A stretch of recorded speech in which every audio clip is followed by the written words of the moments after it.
Mangaldai press ক্লাবৰ আলোচনা চক্ৰ আৰু সাংবাদিক কৰ্মশালাৰ সামৰণি। মঙলদৈ প্ৰেছ ক্লাবৰ উদ্যোগত দুদিনীয়াকৈ বাতৰি কাকত পঢ়ুৱা হওক শীৰ্ষক এক আলোচনা চক্ৰ অনুষ্ঠিত হয়। অনুষ্ঠানত উপস্থিত থাকে নিয়মীয়া বাৰ্তাৰ সম্পাদক নৰেশ কলিতা, অসমীয়া প্ৰতিদিন কাকতৰ সহযোগী সম্পাদক ৰাজতিলক বৰ্মন, দৰং জিলা সাহিত্য সভাৰ সম্পাদক মৃণাল ৰাজবংশী, সদৌ অসম ছাত্ৰ সন্থাৰ উপসভাপতি খনীন্দ্ৰ ৰাজবংশী প্ৰমুখ্যে বহুতো গণ্যমান্য লোক। অসমীয়া প্ৰতিদিন কাকতৰ সহযোগী সম্পাদক ৰাজতিলক বৰ্মনে আলোচক হিচাপে গুৰুত্বপূৰ্ণ বক্তব্য আগবঢ়াই কয় যে বাতৰি কাকতৰ অধ্যয়ন কমি যোৱাটো জাতিটোৰ বাবেই সংকট। ইয়াৰ পৰা এটা বুজা যায় যে জাতিটো চৰ্চা নকৰা জাতি। আনহাতে দ্বিতীয় দিনৰ কাৰ্যসূচীত ছাত্ৰ-ছাত্ৰীৰ লগতে পুৰণি সাংবাদিকসকলক লৈ এখনি সাংবাদিক কৰ্মশালা আয়োজন কৰা হয়, য'ত সমল ব্যক্তি হিচাপে উপস্থিত থাকে তেজপুৰ বিশ্ববিদ্যালয়ৰ গণসংযোগ বিভাগৰ মুৰব্বী অধ্যাপক ডক্টৰ অভিজিত বৰা প্ৰমুখ্যে, দৰং বিজেপিৰ সভাপতি মুকুন্দ ডেকা, বিজেপিৰ মহিলা মৰ্চাৰ অধ্যক্ষ নীলিমা দেৱী, মঙলদৈ উন্নয়ন প্ৰাধিকৰণৰ অধ্যক্ষ।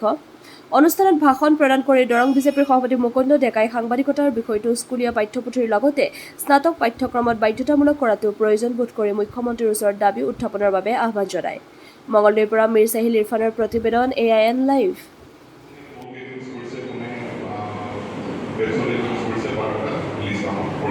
সেই বস্তুটো আৰ্টিফিচিয়েলি ইন্টেলিজেন্সৰ খুব সহজতে কৰিব পাৰে। আমি যদি ইমান মোৰ সময় আৰু সময় নাথাকে আৰু জাৰ্নেলিষ্ট হিচাপে আমি ডেইলি কিমান দৌৰাদৌৰিকৈ কাম কৰিব লাগে।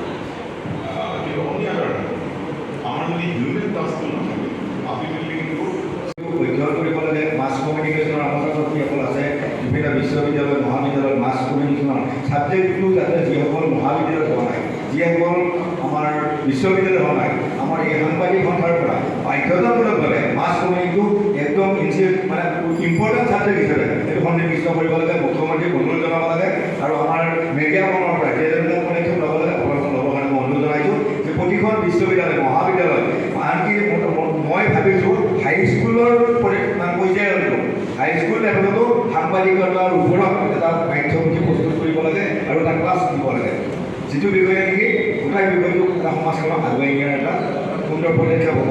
সেইকাৰণে সাংবাদিক বন্ধুসকলক কৈছোঁ, সকলো চিনাকি। সেইকাৰণে কৈছোঁ যে মুখ্যমন্ত্ৰী মহোদয় বিশ্ববিদ্যালয় মহাবিদ্যালয় পদক্ষেপ ল'ব লাগে যে মাছ কমিউনিকেশ্যন ছাবজেক্টটো বাধ্যতামূলকভাৱে কৰিব লাগে, যিটো বিষয় নেকি বৰ্তমান সময়ত সমাজ জীৱনত অত্যন্ত প্ৰয়োজন।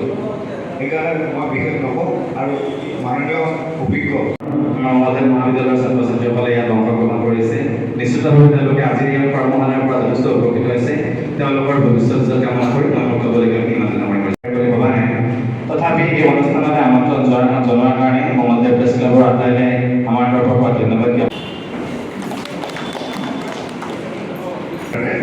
প্ৰথম কাৰ্যসূচী লোৱা হৈছিলে গান কৰি আৰু আজি কৰ্মশালাৰ উদ্দেশ্য আছিলে যে আমাৰ কেনেকৈ আমি দক্ষতা বৃদ্ধি পায় আমাৰ তাৰ লগতে এতিয়া যথেষ্ট প্ৰত্যাহ্বান আহিছে যে এজন সাংবাদিকে ওকালতি কৰিব পাৰিব নোৱাৰিব, ব্যৱসায় কৰিব পাৰিব নোৱাৰিব।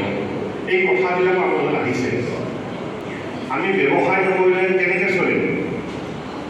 বহু সময়ত বহু অঞ্চলৰ সাংবাদিকসকলৰ দৰমহা এজন এনেকা শ্ৰমিকতকৈ কম। গতিকে সেইগৰাকী সাংবাদিকে ব্যৱসায় বাণিজ্য কৰিবলৈ নপাৰে, তেখেতে পেটৰ গামোচা বান্ধি সাংবাদিকতা কৰিব। এই কথাবিলাকো আমি আমাৰ মাজত আলোচনা কৰাৰ প্ৰয়োজন আহি পৰিছে।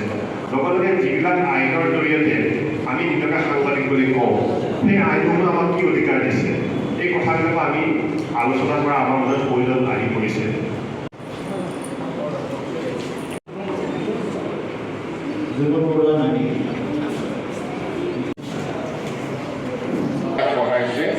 সেই সমানুপাতিক অৱদান কোনোটো ক্ষেত্ৰৰ পৰা আমাৰ নহয়। আমাৰ প্ৰথম অসমীয়া অভিধানখন ওলাইছিল 1900 চনত। হেমকোষ যেতিয়া প্ৰথম সংস্কৰণ ছপা হৈছিল তাত 24,000 শব্দ আছে। অতি মই আন্তৰিকভাৱে ধন্যবাদ জনাইছোঁ আৰু এইকাৰণেও ধন্যবাদ জনাইছোঁ যে এই গুৰুত্বপূৰ্ণ বিষয়টোত দুষাৰ পোৱাৰ কাৰণে আমাৰ দৰে বহুত প্ৰচাৰিত কিছুমান এক মানে কি বুলি কওঁ অধ্যয়ন বিমুখতাত যিকোনো খবৰ আৰু বিজ্ঞাপনৰ বাবে যোগাযোগ কৰক 7896121996 লগতে 7002537271।